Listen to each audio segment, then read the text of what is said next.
Con su venia, diputada presidente, compañeras y compañeros diputados, México está actualmente sumido en una grave situación de corrupción e inseguridad pública, por lo que es apremiante actuar y atender en conciencia todas las causas que generan esos problemas y proponer soluciones.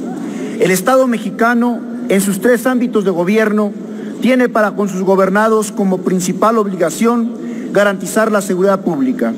Y como parte fundamental de esta obligación, el constituyente formuló el artículo 21 constitucional, donde estableció la institución del Ministerio Público, quien en su ámbito federal o estatal deberá coordinarse con los otros niveles de gobierno para cumplir con los objetivos de su investigación y persecución de delitos.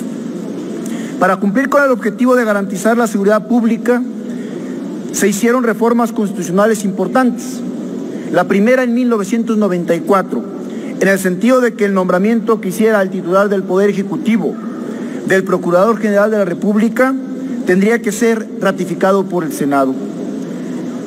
Este es el primer antecedente de pesos y contrapesos para que el perfil de un verdadero Procurador de la República fuera imparcial, objetivo, eficiente, y sin embargo, a varias décadas de esa reforma constitucional, los resultados no fueron los esperados. Al contrario, estamos igual que en el 94 de índices criminales.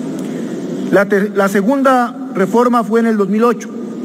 Significó un paradigma en el sistema de justicia penal.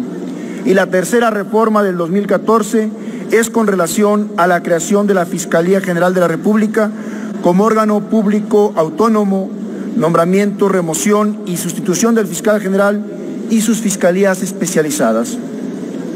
La reforma constitucional del 18 de junio del 2008, con que se crea el sistema penal acusatorio, adversarial y eminentemente oral, contempla a su vez mecanismos alternativos de solución de conflictos como salidas que despresuricen el proceso y ejecución de la pena, todo en un marco de respeto a los derechos humanos reconocidos en la Constitución y los tratados internacionales de los que el Estado mexicano es parte.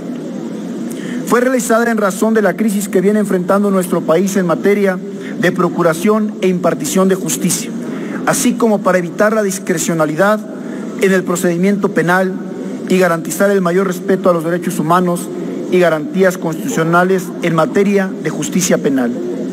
A más de 9 años de su publicación, sin dejar de observar que esta reforma, por su impacto y trascendencia, entró gradualmente en los estados de la República y obligatoriamente en todos los estados a partir del 18 de junio del 2016, y que en el ejercicio de su obligatoriedad ya han transcurrido 1 año, 8 meses y días, evidentemente no se ha logrado lo esperado. No ha mejorado la procuración de justicia ni la seguridad pública.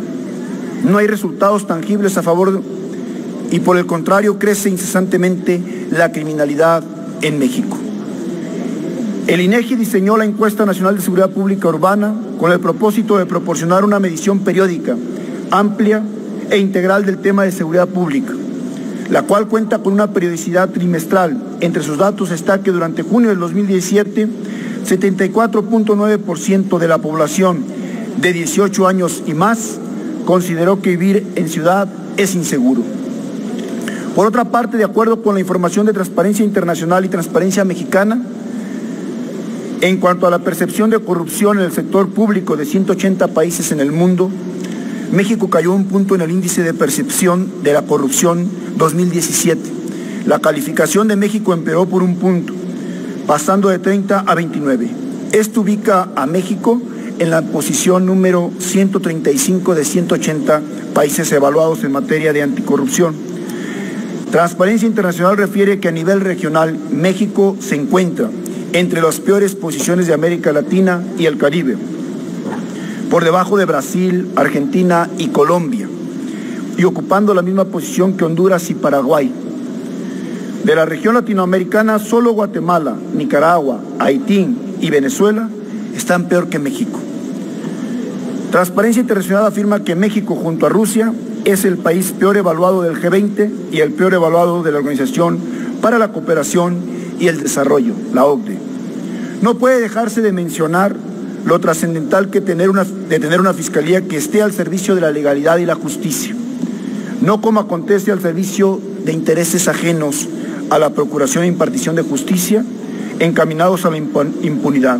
Por ello, debemos poner atención especial en equilibrar los pesos y contrapesos para su real autonomía y en la elección de su titular, ya que este último tendrá entre sus responsabilidades dirigir y resolver satisfactoriamente los asuntos de la Fiscalía General de la República, entre los que están pendientes de resolver Ayotzinapa, Tlatlaya, la matanza de Allende y otros en los que están involucrados funcionarios públicos como los denunciados recientemente por la Auditoría Superior de la Federación. Mencionarlos aquí sería interminable, por eso mencionamos los más icónicos o representativos, para que lo que hoy argumentamos quede de evidencia que México necesita un cambio de timón en materia de justicia. No se puede seguir haciendo lo que se está haciendo hasta hoy. Los datos son innegables y las reformas, incluso las más recientes, las que ya mencionábamos como la del 2008, que ha sido paradigmática, la del 2014, que aún no termina de concretizarse, de la autonomía de la Fiscalía, la del Sistema Nacional Anticorrupción, entre otras, no han podido aterrizar para que México sea un país seguro, un país donde la impunidad no siga reinando. La realidad es que México hoy está peor que hace décadas. En una década tenemos 250,000 homicidios. En esa década también contabilizamos más de 30,000 desaparecidos. El sufrimiento y la incertidumbre de miles de familias de mexicanos no parece parar. Por eso hoy esta iniciativa que presentamos es para darle realmente una autonomía a la Fiscalía General de la República. Esta autonomía de la que mucho se ha hablado y en la que han participado académicos, expertos, es importante como un eje fundamental donde debe gravitar la democracia de este país y un verdadero Estado de Derecho. Por eso, lo primero que proponemos es que el perfil del fiscal tenga que ser un perfil idóneo y que eso también se replique a todas las fiscalías o procuradurías del país, donde se lleva el 80% de los casos criminales. 2, que ese perfil pase no solamente por un abogado de experiencia, sino que sea un abogado que tenga experiencia en el ámbito de procuración de justicia. 3, que no haya pertenecido a un partido político o haya tenido un cargo público. Necesitamos realmente perfiles idóneos con experiencia, pero alejados de los intereses políticos. 3, es importante también que haya un presupuesto para las fiscalías, un presupuesto constitucional, un presupuesto que no pueda estar como parte de la coacción de grupos de interés. También es importante que la participación ciudadana encamine este perfil y este nombramiento.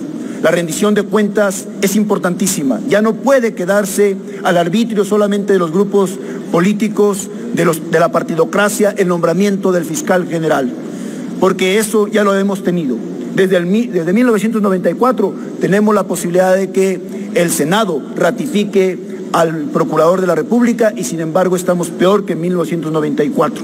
Hoy tenemos más homicidios y más desaparecidos.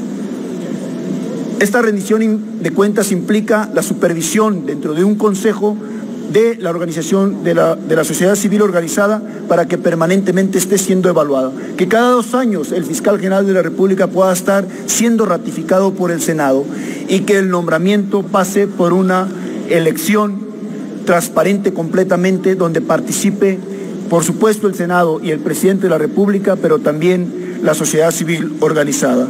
No podemos permitir que algo tan importante como el nombramiento de un fiscal quede en manos de políticos. Hoy la sociedad tiene que estar volcada a observar el nombramiento del fiscal. Es importante también que estos pesos y contrapesos se den para que pueda haber justicia en este país. De otra manera, seguir con estos procesos oscuros de nombramiento de funcionarios, seguir queriendo imponer funcionarios afines a grupos políticos o de poder o grupos fácticos, va a seguir trayendo los resultados terribles. México no puede seguir viviendo con miedo, en un estado de terror.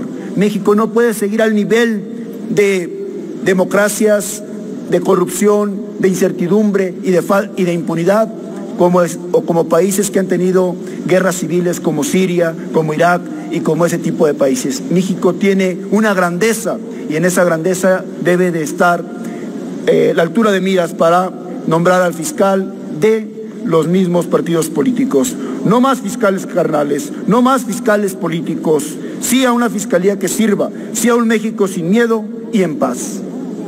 Es cuanto, diputada presidenta.